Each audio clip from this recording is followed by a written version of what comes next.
예, 안녕하십니까. 민법교수 유병태입니다.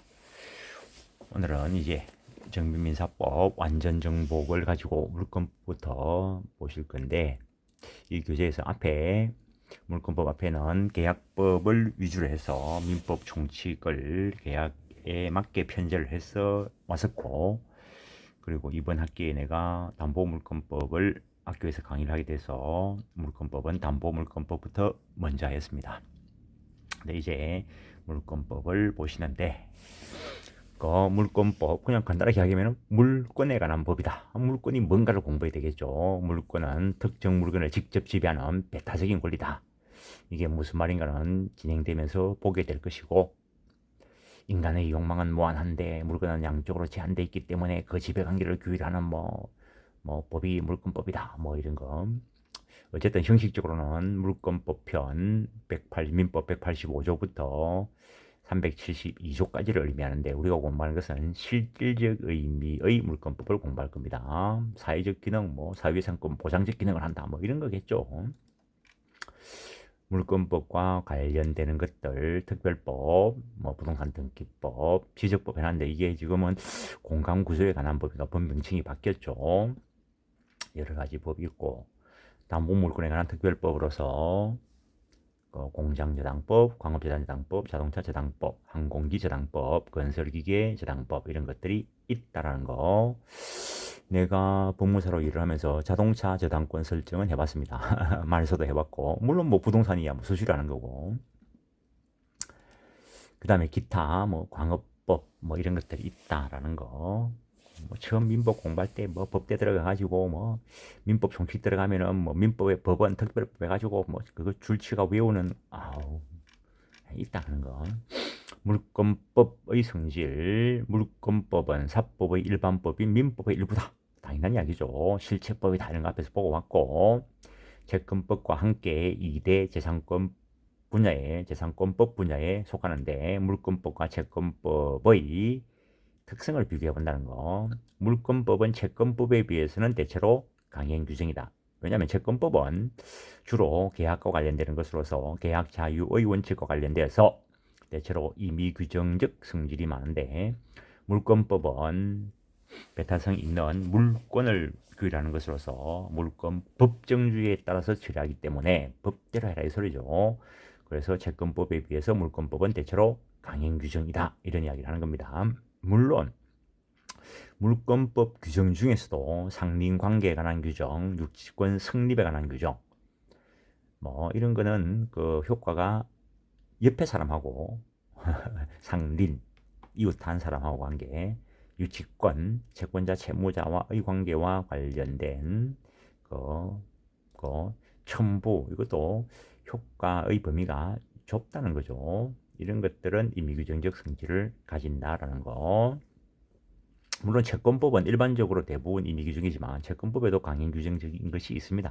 그래서 채권법과 물권법 상대적으로 비교해 봤을 때 물권법은 대체로 강행 규정이다.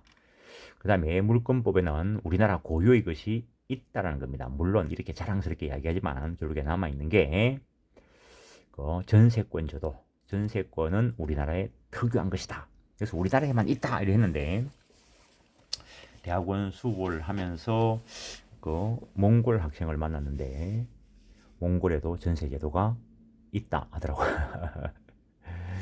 물권법은 다른 사람 개입 없이 물권의 객체인 물건을 직접 지배한다 이런 거고, 그 다음에 채권법은 거래법이다. 그런데 그거에 대한 결과라서 물권 변동이 일어나기 때문에 물권법은 결과법이다 이렇게 이야기할 수 있다는 겁니다. 그 다음에 물권법에는 로마법적 요소와 게르만법적 요소가 혼재한다 이 소리입니다. 채권법은 대체로 로마법적 요소로 통일되어 있는데, 물권법은 로마법적 요소와 게르만법적 요소가 교착 상태에 있다라는 거. 우리나라 고유한 것도 있고 일부라도 로마법적 요소로서 공유와 관련되는 거, 그 점유권과 본권을 분리하고, 그다음에 지배권의 관념성, 머릿속으로 정리한다 이거죠. 그다음에 점자의 비용상환 청구권, 선의 점자의 과실수주권, 일물일권주의 이런 것들이 로마법적 요소이고, 게르만법은 단체주의적 사상에 근거해서 총유, 합유 이런 거 공부한다는 겁니다. 들어가서 지금 이게 뭔가 이런 거 알려고 하지 마십시오. 그냥 이름만 들어보는 자리고, 동사과 부동사를 구별하고, 그다음에 점유 보조자, 간접 점유, 그다음에 점유의 권리적법 추정력, 순위치덕, 물권 공시제도 이런 것들이 계량만법적 요소에 속한다라는 거. 어쨌든 물권은 채권과 함께 이대재산권이다 이렇게 이야기한다는 거죠. 물권과 채권의 종류, 내용, 효력을 어떻게 정할 것인가는 입법 정책상의 문제인데, 어쨌든 물권은 앞에서도 봤죠. 특정의 독립된 물건을 직접 지배하여 이익을 얻는 배타적, 절대적, 관념적 권리다라고 해놓고 하나씩 보는 거죠. 재산권이다. 재산권, 경제적 가치가 있는 것으로서 법의 보호를 받는 것을 재산권이다 하고, 거기에 물권이 있다는 거죠. 경제적 이익이 있는 재산권으로서 물권과 채권은 공통되지만, 채권은 특정인, 결국에는 채무자가 되겠죠. 채무자의 행위, 급부를 그 객체로 하는 재산권으로서 사람과 관련된 것인데, 물권은 물건을 객체로 하는 재산권으로서 그 객체가 물건이라는 거죠. 물론 물건의 객체는 물건에 한정된다 이러면 틀립니다. 물건이 아닌 재산권을 객체로 하는 물건도 있습니다. 준점유, 그 권리에 대한 점유와 같은 효력을 인정하는 것이고, 그다음에 권리 위에 인정되는 권리질권, 지상권이나 전세권 위에 인정되는 물권인 저당권 이런 것들이 있다라는 겁니다. 그다음에 지배권이다. 다른 사람 개입 없이 객체인 물건을 직접 지배한다 이 말이 될 것이고, 절대권이다. 누구에게라도 효력을 미친다는 거죠. 채권을 상대권이라고 하는 이유는 채권은 특정인인 채무자만을 대상으로 하는 것인데, 물권은 누구에 대해서나 효력을 미치기 때문에 절대권이다 이렇게 이야기하는 겁니다. 이는 불법 행위의 성립과 연결될 수 있는 것이고, 물권도 어쨌든 예외적인 현상이 있을 수는 있다 이런 거고, 관념성, 눈에 보이는 게 아니라는 거죠. 물권은 관념적인 것을 내용을 한다. 물론 현실적 지배를 요소라는 점유권이라는 것도 있긴 하지만 다른 그 본권과는 좀 구별된다 이런 이야기이고, 물권 객체에 대해서 직접 지배한다. 계속 유사한 소리를 하고 있는 거죠. 누구에게 대해서도 하는 거니까 어쨌든 직접 지배하고 절대적 보호를 받는다. 그래서 배타적 효력을 누린다. 기본적으로 배타성 때문에 양립할 수 없는 내용의 물건이 2개 이상 동시에 성립하는 것은 있을 수 없다라는 이야기입니다. 채권은 중복적으로 시간상 성립될 수 있고, 채권의 경우에는 시간적 선후 관계 없이 평등한 효력을 누립니다. 근데 물권의 경우에는 동일한 순서, 동일한 내용이 동시에 성립될 수 없다는 겁니다. 그래서 물권은 강력한 보호를 받는 것이기 때문에 내 거 내 맘대로 쉽게 이야기하면, 그래서 강한 양도성이 보장됩니다. 물론 채권은 양도할 수 없다 이러면 틀립니다. 채권도 재산권으로서 양도할 수 있습니다. 그러나 채권의 경우에는 특정 인격의 문제이기 때문에 물권에 비해서는 양도가 제한된다는 이야기입니다. 물권 양도의 경우에는 누구에게 알릴 필요 없죠. 내 민법 책 팔아치우는 거 내 마음대로죠. 특별히 어떤 제한 물권 이런 것들이 없다면은 있어도 마찬가지고 사실은. 근데 그 채권의 경우에는 양도를 하면은 양도 통지를 해야 되고, 또는 양도에 대한 승낙을 받아야 되고, 그런 제한이 있습니다. 그 외에 물권은 물상대위 이런 것들이 있다 이런 것들 보는데, 나중에 들어가 보면은 개별적인 물권에 대한 특징은 그 개별적인 관계에 가서 보는 것이고, 물권의 객체는 대체로 물건이다. 앞에서 이야기했죠. 물권의 지배 대상은 물건에 한정된다 이러면 틀린다 했죠. 권리를 대상으로 하는 것도 있다라고 이야기했습니다. 어쨌든 물건 민법에서 규정을 하고 있습니다.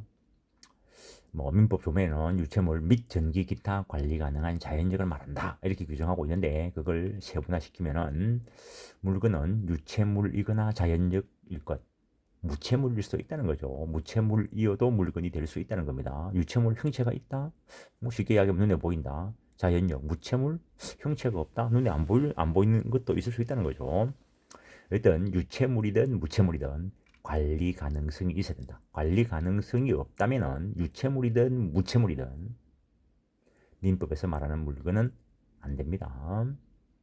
하늘에 떠 있는 태양, 유체물이겠죠. 안 가봐서 모르겠는데 형체가 있으니까 뭐 눈에 보이겠죠. 그 먼 곳에서도.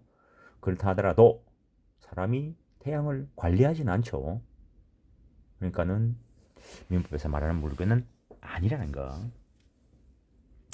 근데 전기를 눈으로 봅니까? 전기는 눈에 보이는 게 아니죠. 전기불이 눈에 보이겠죠. 전기는 눈에 안 보인다고 선 까가지고 만지면은 병원 가야 되겠죠. 그래서 눈에 안 보이는 무체물이어도 관리 가능성이 있으면 물건이 될 수 있는데 유체물이어도 사람의 일부이면 사람의 일부인 거지 물건이 안 된다는 겁니다. 그걸 두고 비인격적일 것, 신체 외부의 것일 것, 신체 일부는 사람의 그냥 일부죠. 몸에 붙어 있으면 그냥 사람의 일부, 그냥 사람으로 평가받는 것 중에 하나죠. 그래서 머리에 붙어 있는 머리카락 이거를 강제적으로 자르면은 폭행죄가 되겠죠. 뭐 사람에 따라서 상해죄가 될 수 있다는 견해도 있긴 한데 폭행은 고의 폭행만 처벌하고 과실 폭행은 처벌 안 합니다. 상해는 고의 상해뿐만 아니라 과실 상해도 처벌합니다. 형법상. 일단 신체에 붙어 있는 머리카락을 뭐 그 사람의 의사에 반해서 뭐 강제적으로 자른다든가 하면은 폭행이 되겠죠. 근데 미장원 바닥에 떨어져 있는 머리카락 그거 칩 바른다고 죄가 되나? 미장원 바닥에 떨어져 있는 머리카락 그건 일단 신체 일부는 아니죠. 외계 일부죠. 그럼 누구의 소유에 속하는가? 원래 그 잘리기 전에 그 사람 머리에 붙어있던 그 사람 소유일까? 아니면은 미장원 아줌마 소유일까? 물건으로 평가가 되면은 그걸 짓밟고 이러면은 손괴죄가 되겠죠. 물건으로 평가 안 되면은 그러니까는 쉽게 이야기하면은 버리는 쓰레기라면은 한번 생각해 보시는 거고 물건의 객체로서 물건은 현존하고 특정된 것으로서 독립성이 있어야 된다는 것. 물건이 직접적 배타적 지배성을 가지는 것이기 때문에 물건은 현존하고 특정되어야 한다. 근데 양어장에 있는 뱀장어 이게 양도 담보 때문에 문제가 됐습니다. 양어장에 있는 수백 마리의 뱀장어 전부를 양도 담보 설정해 놓고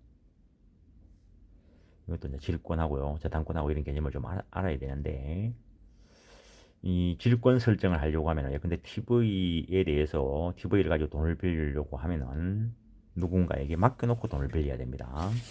맡겨놨다 이 말은 점유를 넘겨야 된다는 거죠. 그래서 민법은 동산에 대해서 담보 제공하는 게 원칙적으로 질권입니다. 그럼 양어장에 있는 뱀장어 뭐 땅에 붙어 있는 건 아니니까 동산이겠죠. 민법대로 하면은 질권 설정해야 돼. 그럼 질권 설정하려고 하면은 뱀장어 다 잡아가지고 돈 빌려주는 사람 마당에 맡겨놓고 돈 빌려와야 돼. 그러면 뱀장어 죽겠죠. 그래서 관습법적으로 동산 양도 담보 여전히 인정되는데 소유자가 그대로 기르고 있으면서 일단은 담보 목적으로 소유권을 넘겨놓은 겁니다. 그래서 완전한 소유권이 넘어간 건 아니죠. 담보 목적으로 소유권 넘겨놓는 걸 양도담보로 하는데 과거에는 부동산과 동산에 대해서 다 인정되었는데 부동산의 경우에는 일정한 경우에는 가등기 담보법의 규율을 받습니다. 일정한 경우라 했습니다. 저 가등기 담보법 쪽에서 이야기했습니다. 먼저 했으니까. 그래서 민법은 민법 총칙, 물권, 채권 다 연결되어 있습니다. 어느 한 부분을 떼가지고 딱 보면 그거 거짓말입니다. 그거 다 연결된 상태에서 이해를 해야 옳은 말이고 정말 잘 돼 있다는 걸 알게 될 겁니다. 그래놓고 담보 설정해놓고 고기가 자라면은 늙어 죽을 때까지 나놓지는 않겠죠. 내다 팔겠죠. 내다 팔고 그리고 또 지어 새끼 고기를 사놓겠죠. 그러면은 원래 양도담보 설정했던 그 고기는 뭐 좀 세월이 지나고 나면 사람 뱃속에 다 들어갔겠죠. 근데 돈을 안 갚으니까 양도담보권자가 돈 갚아라 라니까 안 갚겠다. 뭐 못 갚겠다. 돈이 없다 라니까 양도담보권 실행을 하는 겁니다. 그래서 안 갚을 때 소유권 가지고 내다 팔려고 하니까 설정했던 채무자가 야, 너한테 양도담보로 제공했던 그 물고기는 이미 내다 다 팔았어. 이 고기는 그 고기가 아니야. 그랬을 때 판례가 그 양장에 있는 뱀장어 전부에 대해서 양도담보 계약은 그 담보 목적물이 특정되었다고 할 것이고 그 담보 계약은 유효하게 성립되었다 할 것이다. 장소와 종류, 수량이 지정된 특정된 유동 집합물에 대해서도 양도담보를 인정을 하고 구성물이 변경되어도 조금 전에 말했던 내다 팔고는 이렇게 하면서 구성물이 변경되어도 특정성이 상실되지 않는다 이렇게 하겠습니다.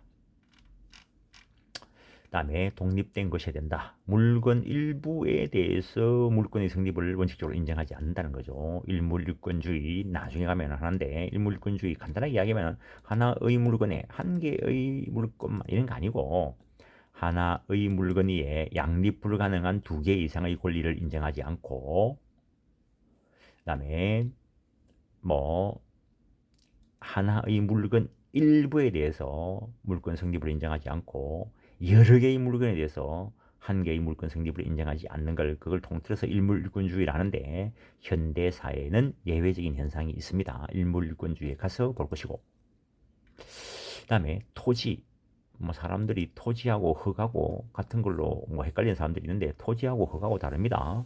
토지는 흙만 돼 있는 게 아니죠. 돌멩이도 있고 잡목도 있고 뭐 경우에 따라서 물도 흐르고 경우에 따라서 금맥이 있을 수도 있는데 그건 또 다른 문제고 하여튼 토지라는 것은 사람들이 집 표면에 선을 그어서 필지별로 개수를 정하는 것을 토지라고 이야기합니다. 조금 전에 말했다시피 흙은 토지의 구성 부분일 뿐인 거죠. 그 다음에 건물은 토지에 딱 붙어 있죠. 그럼 토지와 분리된 독립성으로 인정할 것인가? 건물의 요건을 구비하면 토지와 별개의 독립된 물건으로 봅니다. 건물이 되기 위해서는 판례는 적어도 지붕과 기둥 그리고 주벽이 있어야 된다. 이렇게 이야기했습니다. 건축법조에 가면은 지붕과 기둥 또는 벽 이렇게 되어 있는데 일단 판례가 지붕, 기둥, 주벽 이런 것들이 있어야 된다. 그렇게 되면은 등기를 안 해도 토지와 독립된 물건이 됩니다. 기타의 독립성, 임야에 있는 자연석, 이 임야의 일부죠. 토지의 일부죠. 근데 길 가던 사람이 그걸 조각을 해가 석불을 만들어서 옛날에 가치가 많이 증가됐겠죠. 그때 독립성을 인정해서 독립한 소유권의 대상을 인정한 바가 있습니다. 70달이 돼 있으니까 뭐 한 69년 뭐 이런 때에 사건이 시작됐겠죠. 근데 요새 길 가다가 돌멩이 쪼으면은 처벌받겠죠. 또 그때는 대법원 판사님이 뭐 불교 신자가 많았던 것 같아요.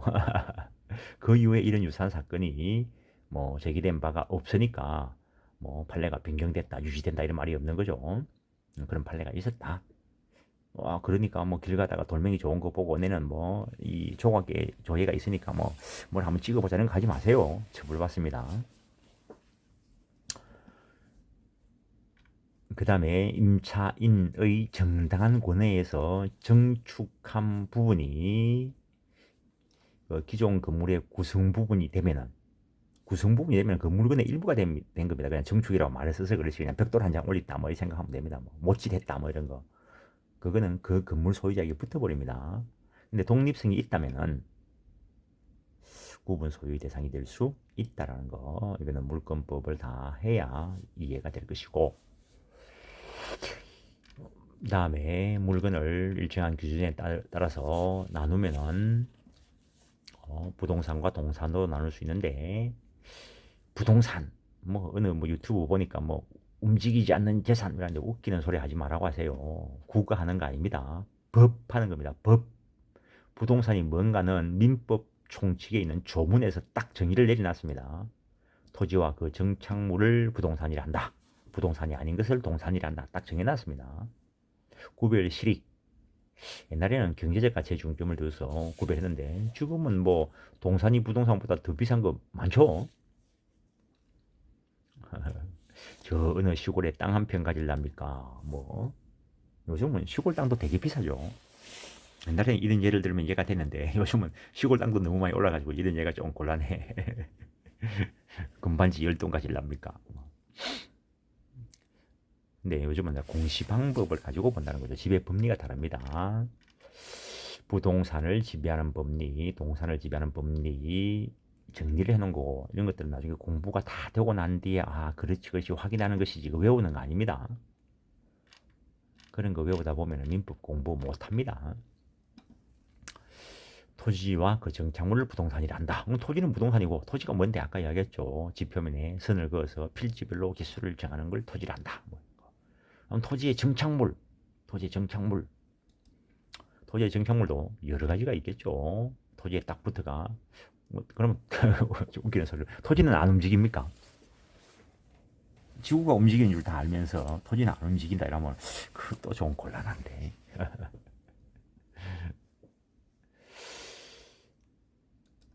토지와 일체를 이루는 정착물. 가장 대표적인 뭐 흙이겠지, 흙. 뭐 돌, 뭐 이런 거. 이거는 토지에 붙어서 소유권이 넘어갑니다. 토지에 박혀 있는 돌멩이하고 집안에 갖다 놓은 수석한다고 갖다 놓은 돌멩이하고는 다르죠.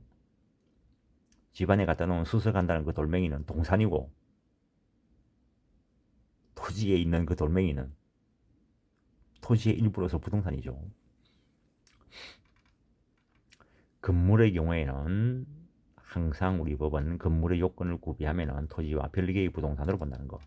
나무도 원래 토지의 일부입니다. 근데 나무 가치가 건물보다 높은 것도 있잖아요. 건물이 어디 있는가에 따라 다르겠지만. 그래서 수목의 경우에는 임목에 관한 법률상 등기된 임목이나 명인방법을 갖추면 토지와 별개의 부동산으로 본다는 거. 미분리의 과실. 나무에 붙어 있을 때는 뭐 토지 일부겠죠. 나무에 떨어지면 동산이겠죠. 근데 나무에 붙어 있을 때 그 시골 가면은 가을 되면은 그 과일을 사러 옵니다. 그 도시 상인들이. 그래놓고 이제 1년 농사 지은 거 여기에 있는 뭐 전체 얼마 해가지고 사가지고 이제 그 도시 상인들이 감을 따가 가든지 아니면 주인한테 따달라 하든지 하는데, 그 정도 하고 다른 거 안 하면은 도시 상인은 감을 따가갈 수 있는 채권을 가지는 거죠. 근데 명인 방법을 갖추면은 뭐 새끼줄을 치든지 뭐 해가지고 도시 상인 누구누구가 뭐 소유권자다. 물론 그때 그 뭐 과일 소유권자죠. 그렇게 하면은 부동산처럼 다룬다 이런 이야기고, 농작물 단기간에 수확 가능한 농작물 이야기합니다. 잎도 설마 키스미 아니겠죠? 벼가 그 논에 자라고 있는 거, 뭐 고추, 마늘, 뭐 인삼 이런 거 마찬가지인데, 이런 경우에는 정당한 권은 여하를 불문하고 수확기에 있다면 경작자 소유에 속한다는 판례가 있습니다. 옛날에 뭐 먹고 살 때 남의 땅이어도 농사를 짓고 경작해서 수확해 가려고 하는데 그때 땅 주인이 나타나가지고 야, 내 땅이 내 거다. 그럼 문제가 되겠죠. 그때 대법원 판사님께서 내리신 판례. 자연석 아까 이야기했죠. 토지의 구성 부분인데 조각해서 석불로 만들었더니 독립한 소유권을 인정한 판례가 있다. 부동산 이외의 물건을 동산이라 하는데 가식 중인 수목, 땅에 딱 붙어 있는 거 아니죠. 옮겨 심으려고 살짝 갖다 놓은 거 동산이라는 거죠. 금전도 동산이긴 합니다. 그런데 금전하고 일반 물건 동산하고는 좀 다릅니다. 내가 민법책을 빌려준다고 친구한테 딱 넘겨줬을 때 친구가 손에 들어도 민법책 소유권은 내한테 있습니다. 빌려준다 했으니까. 근데 돈을 빌려준다고 친구 손에 딱 넘기는 순간 친구가 소지를 하게 되죠. 그러면 그 친구한테 소유권이 넘어갑니다. 그럼 민법책을 빌려줬을 때는 안 돌려주면은 소유권에 기한 민법책 반환청구권도 있지만 돈을 빌려줬을 때는 뭐 친구 돈 써버리겠죠. 그래서 금전은 소비물에 속합니다. 한번 사용하고 나면 동일한 용도로 또 사용할 수 없기 때문에 그럴 경우에는 딱 넘어가가지고 소지가 넘어가면 그 상대방에게 소유권이 넘어가 버립니다. 원칙적으로. 금전도 금전 나름이겠지만. 그래서 빌려준 돈 갚아라. 이거는 항상 채권적 청구권이 됩니다. 무기명 채권. 채권이죠, 채권. 그래서 물건도 아니고 동산도 아니다. 특수동산. 뭐 성질로 보면은 동산일 건데 그 가치의 과다 등으로 인해서 부동산처럼 다루는 거 20톤 이상의 선박, 자동차, 항공기 이런 것들 이야기합니다. 그다음 동물은 물건인가? 어쨌든 사람 아니고 관리 가능하고 이러면은 물건이 되겠죠. 그럼 동물은 사람은 아니니까 물건은 맞겠죠. 물건이 맞다면은 동산이겠죠. 옛날에는 그냥 뭐 간단하게 넘어가면 되는데 요즘은 워낙 뭐 강아지를 사람보다 더 귀하게 하시는 분들도 많죠. 살짝 그런 관념 한번 잡아보시고, 그래서 뭐 요즘은 이제 뭐 요새는 애완견이라고 하고 반려견 요새는 그런 관련된 책도 나와 있습니다. 어떻게 보호할 것인가. 그 정도 하시고, 그래서 물건과 관련되어서 물건 개념 정리하고 부동산과 동산까지를 봤습니다. 또 다른 기준으로 나눌 때 주물과 종물로 나눌 수 있는데 이거는 다음 시간에 하겠습니다. 예, 수고했습니다.